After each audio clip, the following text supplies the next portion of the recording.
Estudiando Mateo, sabemos que el tema es Jesús, el rey mesiánico de Israel, es en lo que se enfoca. Aquí vamos a comenzar el Sermón del Monte. Otro título que se le puede dar es las bienaventuranzas. Mateo 5, versículo 1 al 12. ¿Ya están todos ahí? ¿Alguien necesita una Biblia? Importante tener una. Si alguien necesita, nos deja saber, por favor, y les prestamos una. ¿No? ¿Nadie? Qué bueno, me da gusto que todos traen su Biblia. Estamos aquí una vez más. Comenzando en el versículo 1 dice: viendo la multitud, subió al monte y sentándose, vinieron a él sus discípulos, y abriéndonos su boca, les enseñaba diciendo: bienaventurados los pobres en espíritu, porque de ellos es el reino de los cielos. Bienaventurados los que lloran, porque ellos recibirán consolación. Bienaventurados los mansos, porque ellos recibirán la tierra por heredad. Bienaventurados los que tienen hambre y sed de justicia, porque ellos serán saciados. Bienaventurados los misericordiosos, porque ellos alcanzarán misericordia. Bienaventurados los de limpio corazón, porque ellos verán a Dios. Bienaventurados los pacificadores, porque ellos serán llamados hijos de Dios. Bienaventurados los que padecen persecución por causa de la justicia, porque de ellos es el reino de los cielos.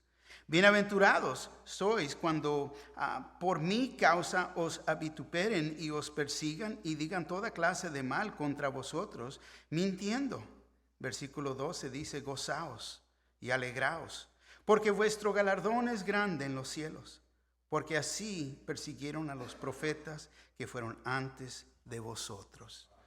Señor, gracias le damos en esta mañana por su palabra, tanto su Espíritu Santo, Señor, que usa esa palabra para hablarnos, Señor. Tan importante, no nomás ser oidores de la palabra, pero mucho más, Señor, ser hacedores de la palabra. Muchos, Señor, hemos escuchado, pero no aplicamos. Tenemos años, pero no estamos aplicando la palabra. Ayúdenos, Señor, encontrar exactamente lo que usted nos está hablando y qué son los cambios que tenemos que hacer en nuestras vidas. Perdone nuestras ofensas, Señor. Ayúdenos también a perdonar a los que nos han ofendido, Señor. Ayúdenos a caminar en victoria en tal manera, Señor, que verdaderamente lo glorificamos a usted. Señor, nos rendimos ante usted en esta mañana pidiendo que usted sea el maestro y que usted nos enseñe. Nos enseña a través de su palabra y confirma, Señor, la voluntad, su buena voluntad para nuestras vidas. Esté no nomás aquí con nosotros, Señor, pero también esté con Pastor Terry, la congregación en inglés, Señor. Y de aquí salimos y nos recordamos de diferentes obras que apoyamos, tanto Pastor Mando en Tecate y Señor, ahí la obra. Usted está moviéndose poderosamente ahí, Señor. Le damos gracias. Tanto tu vuelta en Cristo en Manadero con Pastor Martín, tu vuelta en Cristo con Pastor Jerry Brown acá en Paris y Pastor Rubén en Landers, Señor. Gracias le damos, Señor, por el poder de su palabra que nos ayuda a cambiar, Señor. Es solamente porque lo conocemos personalmente que verdaderamente somos transformados, criaturas nuevas en Cristo Jesús. Pedimos por la salvación de todo aquel que no cree. Aún en la comunidad local, Señor, nos recordamos de las diferentes obras, diferentes ministerios, iglesias, Señor. Estén con cada pastor, cada iglesia, Señor, que está instruyendo su palabra. Gracias le damos, Señor, en esta mañana. Gracias. En el nombre de Jesús, su pueblo dice amén. Tomen asiento, por favor. Bueno, regresamos a nuestro estudio aquí del Evangelio de Mateo y como les dije, comenzamos el Sermón del Monte. Y dije, comenzamos. ¿Por qué? Porque este sermón en realidad es muy largo. Comienza aquí en el capítulo 5 y corre hasta el capítulo 7. Un sermón muy largo. Y esta primera sección es conocida como las bienaventuranzas.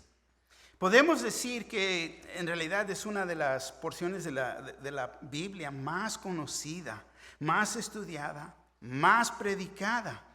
Y las bienaventuranzas contienen podemos decir, una de las enseñanzas más revolucionarias de todos los tiempos.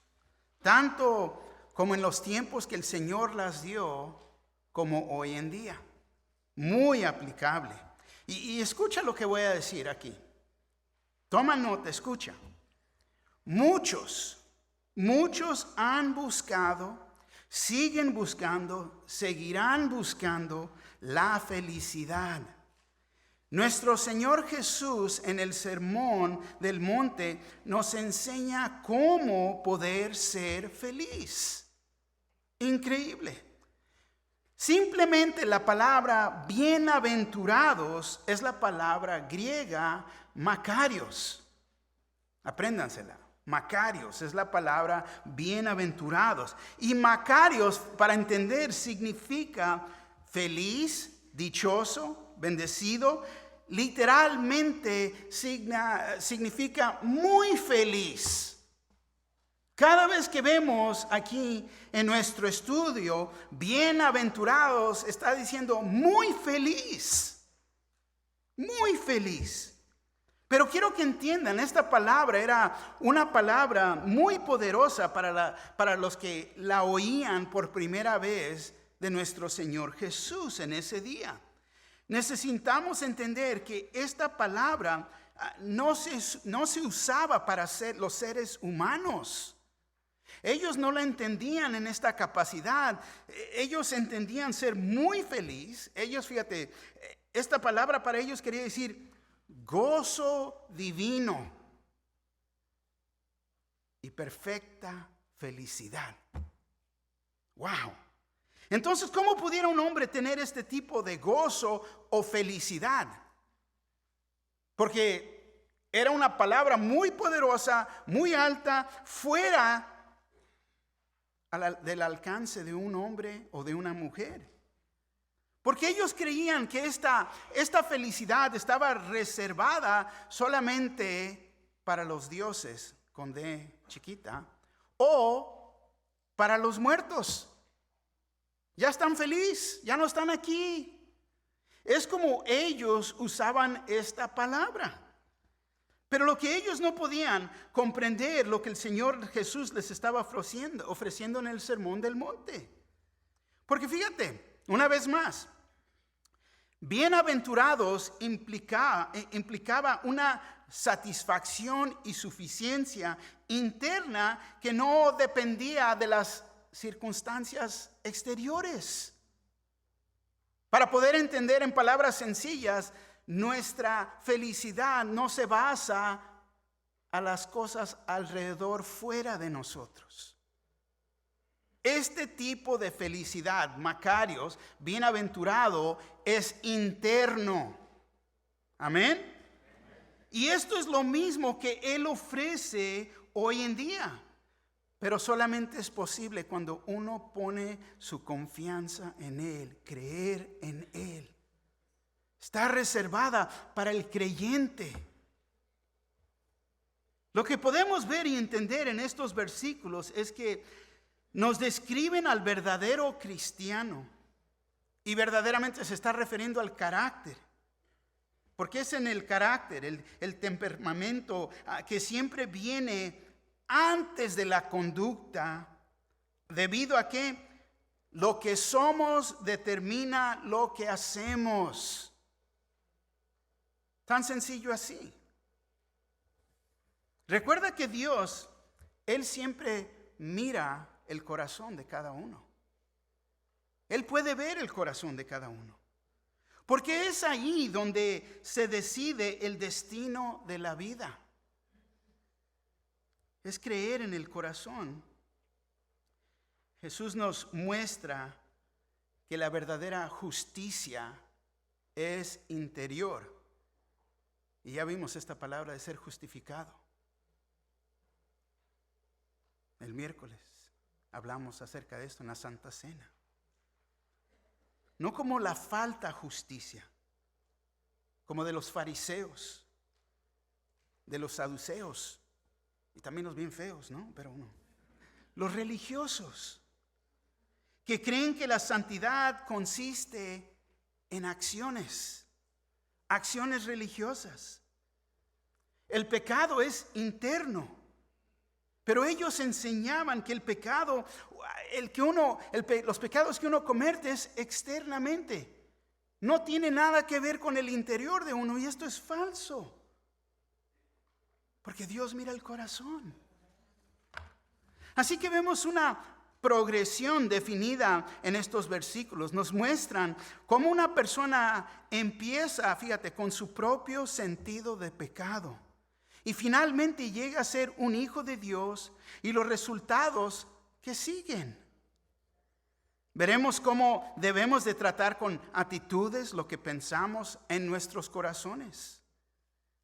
Las bienaventuranzas, fíjate, son las actitudes que debemos de tener en nuestras vidas si somos verdaderos cristianos. Las bienaventuranzas son, fíjate, 8 principios para alcanzar la felicidad. Es con estas bienaventuranzas, fíjate, que el Señor enseña el carácter, podemos decir, es un perfil del discípulo. Así como creyentes, discípulos, debemos de, fíjate, aspirar a reflejar en una forma visible estas características en nuestras vidas. Así que la importancia de las bienaventuranzas es, primeramente, nos demuestran el perfil del creyente. Segundo, reflejan el carácter y la mente de nuestro Señor Jesús. Tercera, nos enseñan el camino a la felicidad. Y cuarta nos enseñan los pasos para la santidad. Es lo que podemos tomar de esta porción de las Escrituras. Las primeras cuatro bienaventuranzas son cómo respondemos a Dios. Pobres en espíritu, lloran, mansos, hambre de sed y justicia. Las últimas 4 bienaventuranzas son cómo respondemos a los hombres. Misericordiosos, limpios de corazón, pacificadores y perseguidos. Así que las bienaventuranzas describen las actitudes que deben de verse aún hoy en día en nuestras vidas. Ahora, sería este punto que normalmente les diera. Estos son los puntos de nuestro estudio. No lo voy a hacer así en este día, porque son 8 características y las voy a ir desarrollando una por una. Así que hay 8 puntos y vamos a verlos cómo se van desarrollando. Y también, no nomás verlos, pero muy importante, aplicarlas. ¿Cómo aplicarlas en nuestras vidas? Tanto pedirle al Señor que nos ayude a cambiar y tener victoria en las áreas que nos está demostrando para poder seguir bajo su voluntad perfecta. Amén. Fíjate lo que dice el versículo 1 y 2. Viendo la multitud, subió al monte y sentándose, vinieron a él sus discípulos. Y abriendo su boca, les enseñaba, diciendo, ahora tenemos que tomar lo obvio aquí. Este sermón no es para todos. No es para todos. Vemos que la multitud estaba ahí, pero este sermón no era para la multitud. Jesús no dirige este sermón a la multitud. Él está hablando y enseñando, instruyendo a sus discípulos. Muy importante. Si eres un discípulo, quiere decir que eres un creyente. Quiere decir que te has entregado tu vida, se la has dado al Señor, reconoces que Él murió en la cruz por tus pecados, que fue enterrado y ha resucitado. Él es mi Señor y Salvador. Amén. Un discípulo sigue la instrucción de su maestro y aquí nuestro maestro es el Señor Jesús. La multitud estaba ahí. Pero fíjate, una vez más, este sermón es para el creyente, el discípulo. Jesús subió a la montaña y sentándose, dice, vinieron a él, se sentó. Y fíjate, la idea, lo puedes leer y lo puedes pasar por alto no entendiendo esto. Lo que él estaba haciendo aquí, al momento de sentarse, tomó la postura de un maestro. En aquellos días, los maestros se sentaban y los estudiantes se mantenían de pie. ¿Qué diferencia? ¿Se imaginan estar parados todo el servicio? ¿Dónde está la banquita? A ver, no, yo me siento. Me gusta la idea, ¿no? Pero ya le dije el sermón del monte, ¿no? Del capítulo 5 al 7. No, ya estaban parados. ¿Por cuánto tiempo? Ahí estaba la multitud. Pero se arrimaron sus discípulos. Y abriendo su boca les enseñaba, diciendo el versículo 3, bienaventurados los pobres en espíritu, porque de ellos es el reino de los cielos. Bienaventurados, macarios, felices, dichosos, muy feliz. Y qué curioso que comienza muy feliz. Son los pobres, ¿de qué? En espíritu. El hombre, fíjate, que no ha nacido de nuevo, hasta ha de decir, ¿no? Rascándose la cabeza, ¿cómo? Esto es un oxímoron. ¡Qué extraño! ¿Cómo puede ser uno muy feliz y ser pobre en espíritu? Ahora, Jesús no está hablando de pobreza física, sino la pobreza en espíritu. Ser pobre en espíritu es lo opuesto a la autosuficiencia. Es lo opuesto. Nuestra suficiencia no es en nosotros mismos. Fíjate, nuestra competencia viene de Dios. Para entender competencia es nuestra capacidad, aptitud, habilidad, posibilidad y oportunidad. Viene de Dios. Amén. Entonces, si este es el caso, no me estoy deteniendo de mí. Reconozco que todo buen regalo, todo viene de Dios. Entonces la palabra significa, podemos decir, no me voy a equivocar porque me he equivocado, no, mendigo, no, aquí. Una persona, limosnero para poder entender, que necesita ayuda para vivir.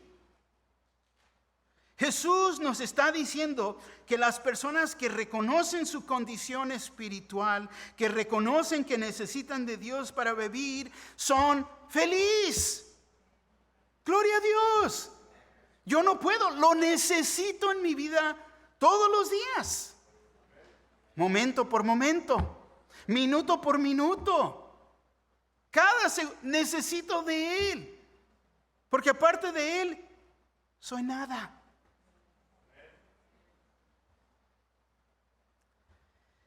En ser pobre en espíritu, fíjate, también está en oposición de ser orgulloso. Cuando conoces o ves a alguien que es orgulloso y arrogante, ese hombre o mujer que no ha conocido al Dios verdadero, no han tenido un encuentro personalmente con Él.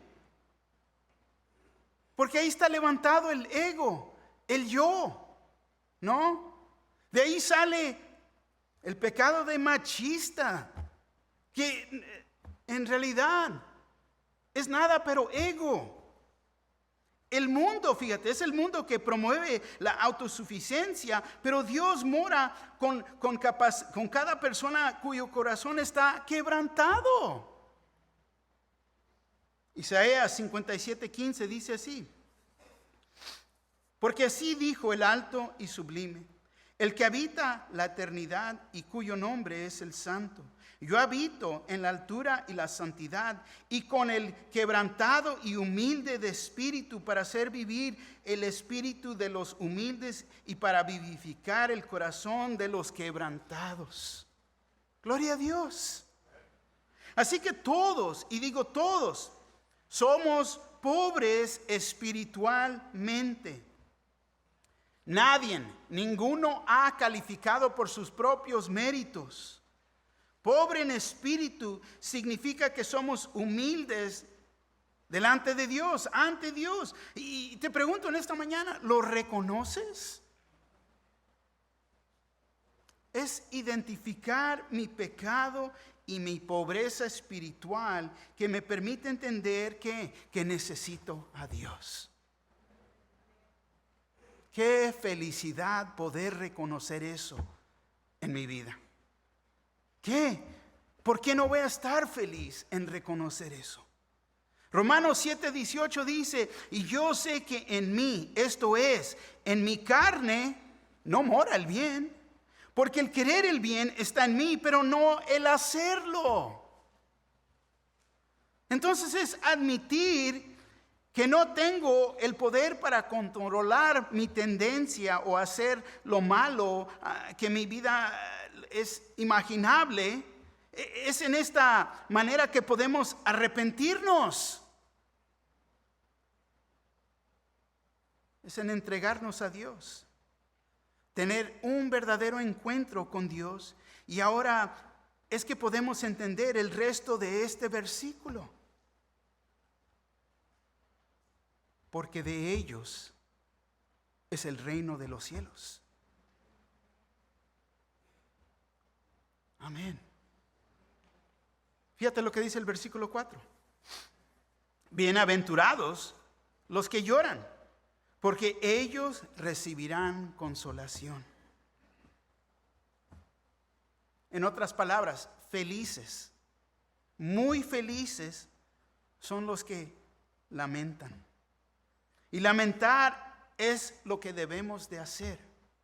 Lloran. Lamentar es reconocer de lo que yo mismo soy a luz, al contraste de Dios. No soy nada. Soy un pecador.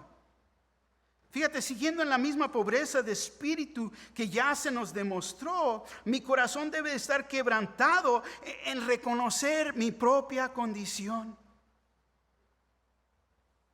Lamento, ¿por qué? Por mis faltas. Porque lo que veo en mí mismo. Porque ahora se está revelando. No soy la persona perfecta que yo pensaba ser. No estoy tan guapo o bonita como, no, me puedo pintar o no. Me miro tal como soy.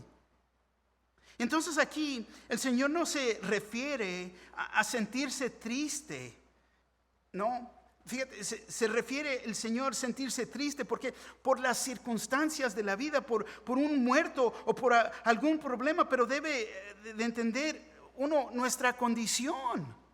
Claro que me puedo sentir mal por todas estas cosas, me puedo sentir triste, pero en realidad es en reconocer mi condición, estoy triste. Espiritualmente. Es, fíjate, experimentar el dolor de mi pecado y mi pobreza espiritual.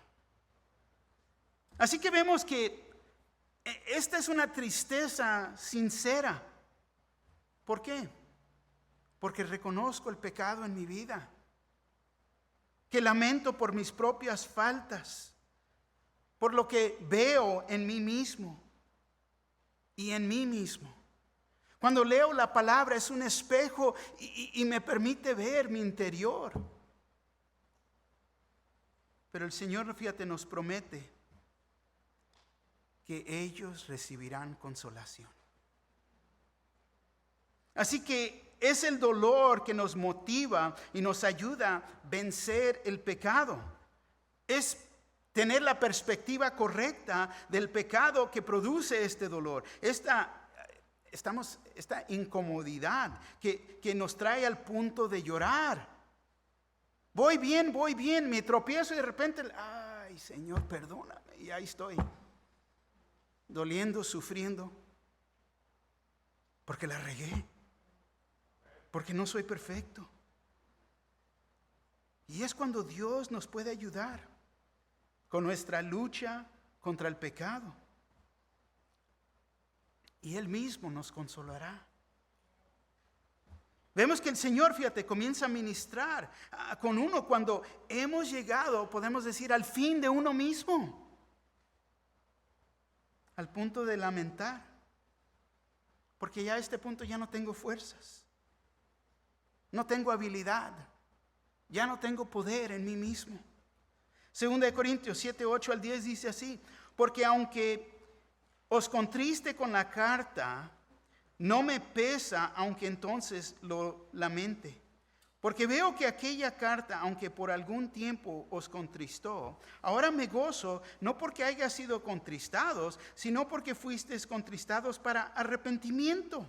Porque habéis sido contristados según Dios, para que ninguna pérdida padecéis por nuestra parte, porque la tristeza que es según Dios produce arrepentimiento para salvación, de que no hay que arrepentirse.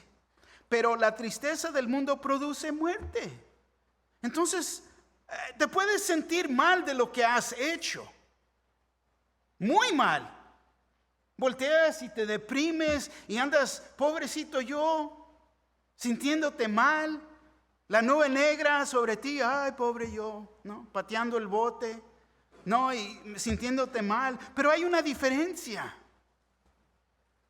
Te puedes sentir mal, puedes lamentar, pero este tipo de lamentar trae arrepentimiento, un cambio de dirección. Reconozco mi pecado, reconozco que estoy mal y necesito a Dios. Ese es arrepentimiento. Remordimiento, me siento mal, ay, pobre yo, pobre, y sigo en esa condición. No me trae a las rodillas ante Dios. Me siento mal de lo que he hecho. Ponte a pensar, Judas se sintió muy mal que había entregado al Señor Jesús, lamentó, pero no fue una tristeza piadosa, fue triste.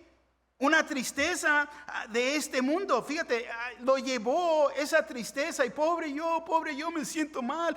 Todo contra mí, el mundo, todo me falta. ¿Y qué? Se colgó. Se mató. Homicida, ¿no? Suicidarse. Él mismo. Entonces ese no fue arrepentimiento, fue remordimiento. Y son muy diferentes. Y tenemos la oportunidad de practicar uno de los dos todo el tiempo. ¿Cuál estás practicando? Personas ya ni quieren estar alrededor de ti porque siempre que se arriman, ahí estás otra vez, yo, mis problemas, yo. Y no ves los problemas de todos los demás. No ves que otros están sufriendo peor que tú. No ves las bendiciones de Dios que están en tu vida. ¿Por qué andas qué? Ay, pobre yo. Ay, pobre yo. Que no sea así. Que haya un verdadero arrepentimiento y que tengas victoria. Porque aquí, cuando eso pasa, serás muy feliz. Bienaventurados. Fíjate el versículo 5. Bienaventurados los mansos, porque ellos recibirán la tierra por heredad. Fíjate, bendecidos, muy felices son los mansos. No mensos, mansos. No significa debilidad ni pobreza, sino fortaleza sujeta al control de Dios. Esto es la característica de uno mismo, dejarse ser moldeado por Dios.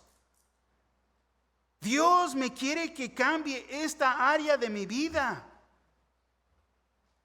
Es más, Jesús fue manso. Mateo 11:29 dice: llevad mi yugo sobre vosotros y aprended de mí. Yo soy manso y humilde de corazón, y hallaréis descanso para vuestras almas.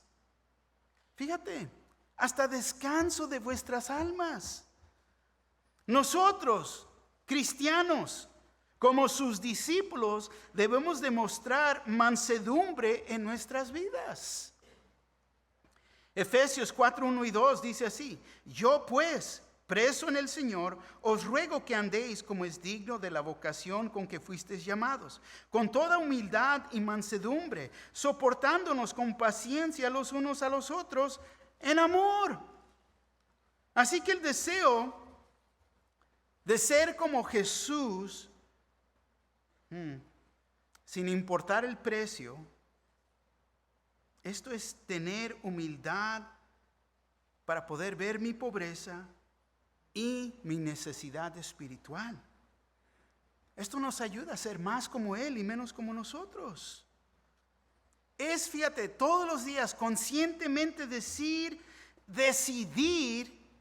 entregarle toda mi vida. Eso es levantar mi cruz. Entregarle toda mi voluntad. Esto es poner a Dios en control de mi vida. Es decidir, fíjate, no salirnos con ¿qué? Con nuestras propias ideas. Y Él dice, ellos recibirán la tierra por heredad. Y quiero que entiendan, esta no es una referencia a la tierra en esta condición presente. Pero la tierra, tanto como en Apocalipsis, lo estudiamos ya hace mucho tiempo atrás, es ahí que viviremos y reinaremos con Él 1000 años en la tierra. El versículo 6. Bienaventurados los que tienen hambre y sed de justicia, porque ellos serán saciados. Entonces, fíjate, muy felices son los que tienen hambre y sed del Señor.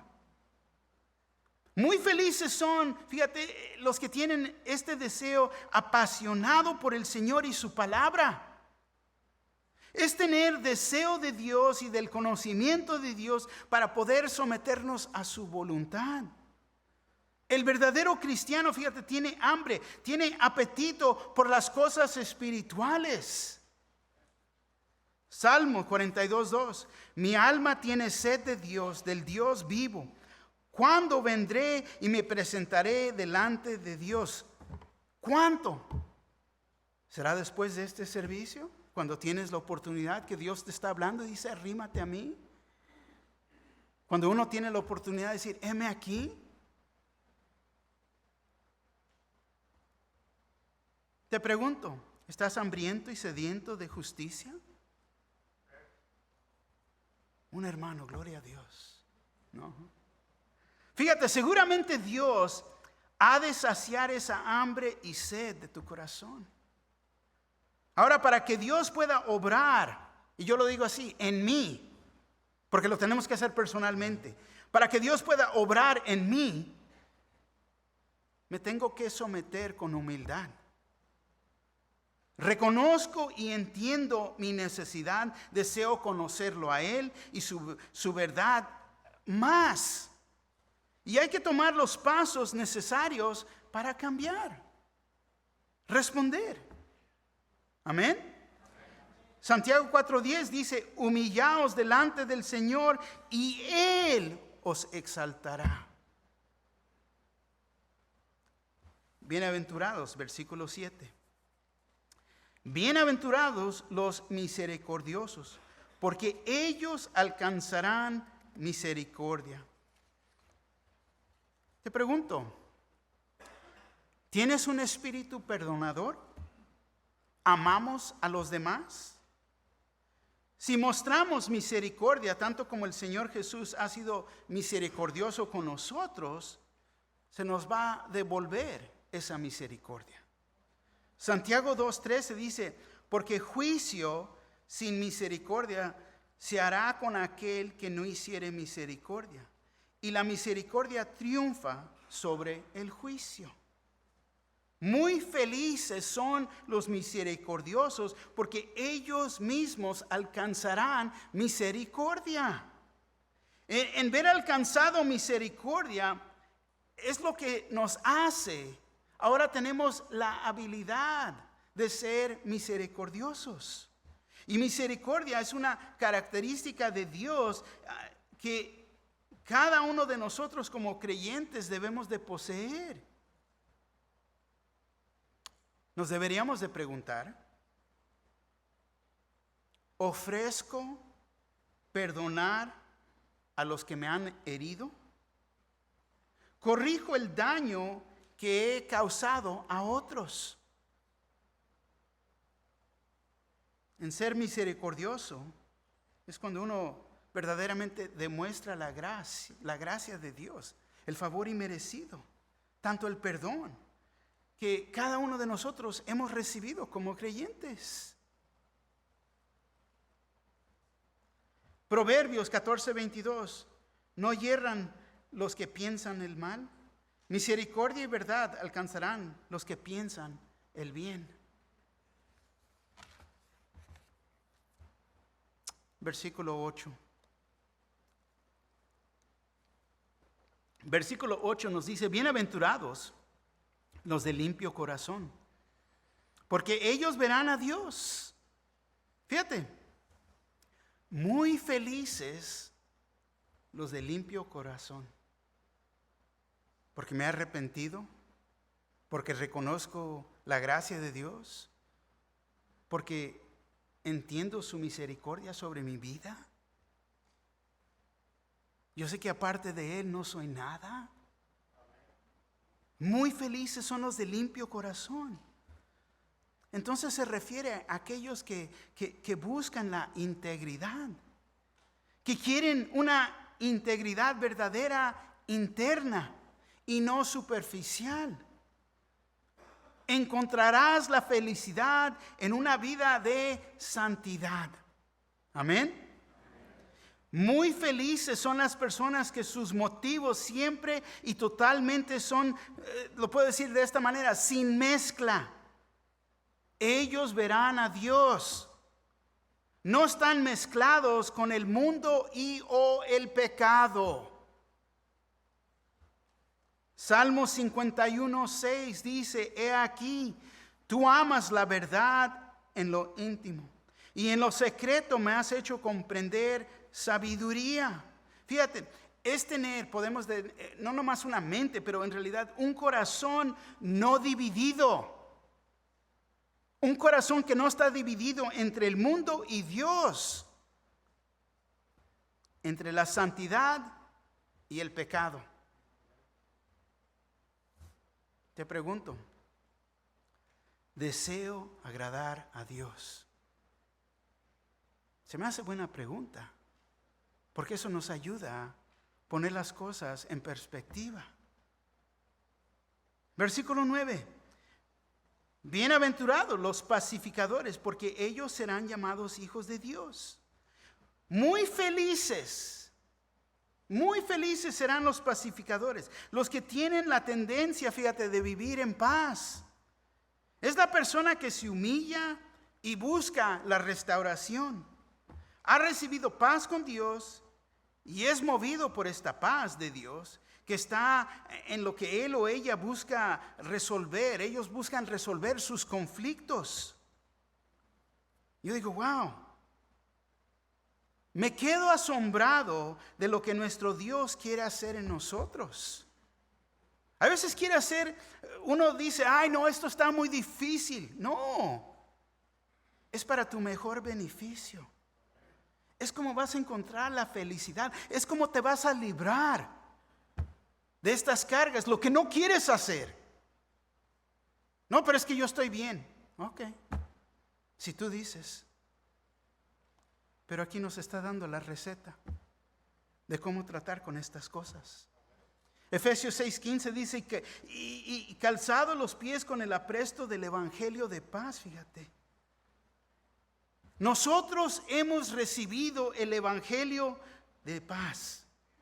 Y es el evangelio que llevamos a este mundo perdido. ¿Por qué? Porque ellos no tienen paz. Pero ahora lo que pregunto, ¿qué es lo que el mundo ve en nosotros? ¿Ven que vivimos en esta paz? Paz con Dios, paz en nuestros matrimonios, paz con nuestros hijos, amistades, paz. ¿Qué es lo que ellos ven? ¿Qué es lo que ellos ven cuando ellos ven que no nos llevamos bien con nuestros hermanos y hermanas en el Señor? ¡Auch! Santiago 3:17 al 18. Pero la sabiduría que es de lo alto es primeramente pura, después pacífica, amable, benigna, llena de misericordia y de buenos frutos, sin incertidumbre ni hipocresía. Y el fruto de justicia se siembra en paz para aquellos que hacen la paz. Deja leértelo en la Nueva Traducción Viviente. Dice Hebreos 12:14, Nueva Traducción Viviente: esfuérzate por vivir en paz con todos y procuren llevar una vida santa, por los que no son santos no verán al Señor. Fíjate, procuren llevar una vida santa y vivir en paz. Pero quiero que entiendan esto. Esto es importante.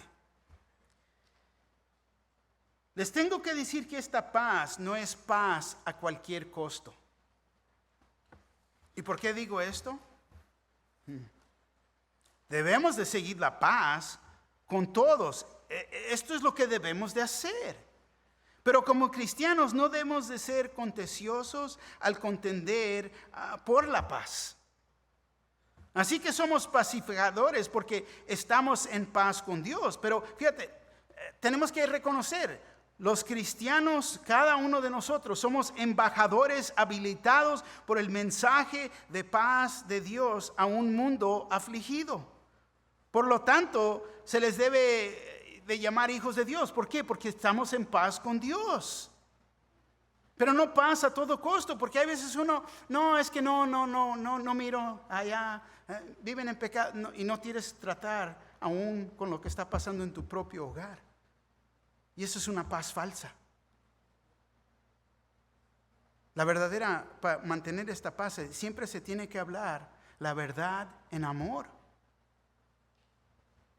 Recuerda que somos embajadores y nuestro deseo es que ellos también vayan a experimentar y tener esta misma paz con Dios.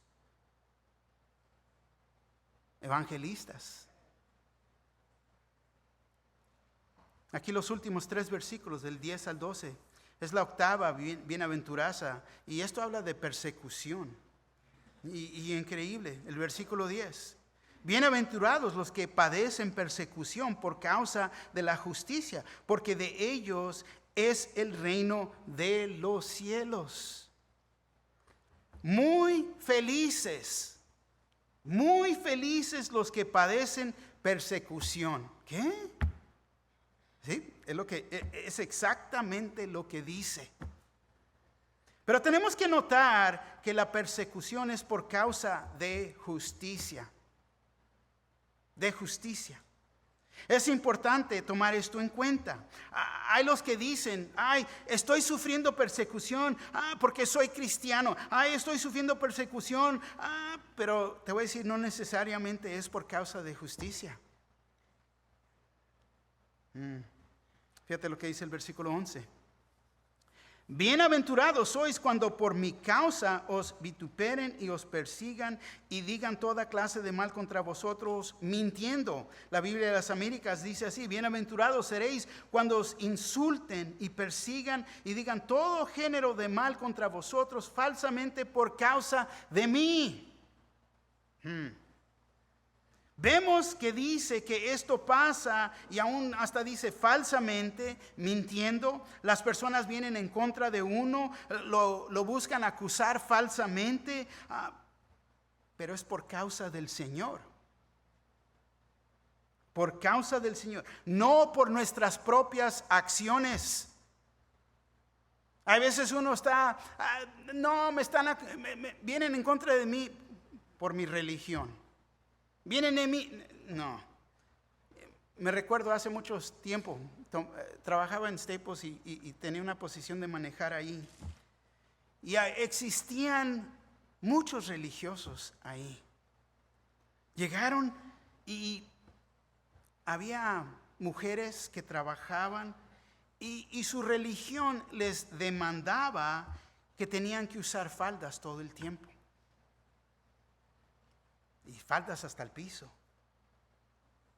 Viendo a los otros pobres supervisores y en realidad que se quejaban y declaraban que sufrían persecución por su religión, por Cristo. Se usan maquinaria ahí adentro. Te tenías que poner un arnés de protección para poder subir en las máquinas, porque en caso de que te ibas a caer, te iba a proteger. Y te voy a decir, los religiosos, ¿cómo les gusta alegar? ¿Cómo les gusta alegar? Es muy diferente sufrir persecución cuando los hombres os injurien y os persigan y digan toda clase de males contra vosotros, mintiendo por la causa de Cristo Jesús. Y es otra cosa completamente que lo hagan porque uno es religioso, porque uno los percibe que están haciendo algo muy raro. ¿Te imaginas? Se ponen a alegar. Es un trabajo. Esto es lo que vienes a hacer. Pero se ponen a alegar porque tengo que usar una falda. Entonces, ¿qué hacían? Doblaban las faldas, se fajaban y se la jalaban y todo para poder trabajar. Para poder ponerte el cinturón de seguridad, para poder subirte a las máquinas. Y luego están diciendo, estamos sufriendo esto por persecución de Cristo. ¿Cómo? Es muy diferente sufrir persecución por las cosas que haces en el mundo, extrañas, religiosas, y luego se las quieres poner a Cristo Jesús.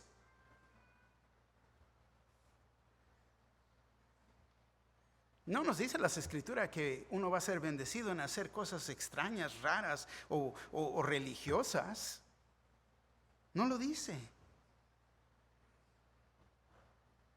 Uno será bendecido.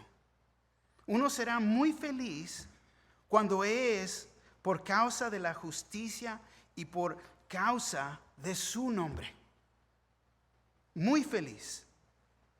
Tenemos que mirarnos a nosotros mismos, asegurarnos que la persecución que estamos pasando es por causa de Jesús. Y no porque nosotros mismos la estamos invitando por nuestras propias creencias y acciones. Versículo 12 dice, gozaos y alegraos, porque vuestro galardón es grande en los cielos, porque así persiguieron a los profetas que fueron antes de vosotros. Si verdaderamente sufrimos persecución por Cristo,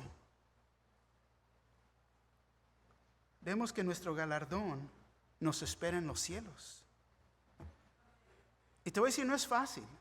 A veces no es fácil sufrir por Cristo. Y luego regocijarse en ese momento. ¿Lo puedes hacer? Jesús nos dice, gozaos y alegraos. Pero vemos que estamos en realidad en buena compañía. Los profetas fueron perseguidos de esta manera tanto como nuestro Señor Jesús. Pero vemos que va a haber una gran recompensa, un galardón grande en los cielos. Y no serás el único que ha sufrido por Cristo Jesús. Hay muchos ejemplos. Me pongo a pensar y me recuerdo de Esteban, tanto como Pedro y Juan, que verdaderamente sufrieron por el Señor. Fueron golpeados, encarcelados y al fin los dejaron ir. Pero los advirtieron que no hablaran el nombre de Jesús con nadie más. Y les recuerdo cómo ellos respondieron. Me encanta cómo ellos respondieron. Hechos 5, 41 al 42 dice: y ellos salieron de la presencia del concilio gozosos de haber sido tenidos por dignos de padecer afrenta por causa del nombre. Y todos los días en el templo y por las casas no cesaban de enseñar y predicar a Jesucristo. Ponte a pensar. Hace un tiempo atrás, muchos de los negocios nos decían: no digas Merry Christmas, no vayas a decir Feliz Navidad. ¿Por qué? ¿Por qué no están hablando de tantas las otras religiones que existen en el mundo?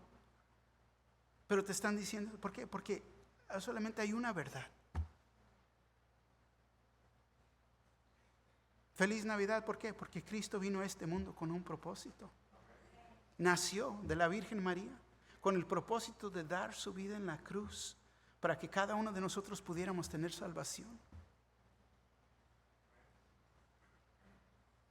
No uses el nombre de Jesús.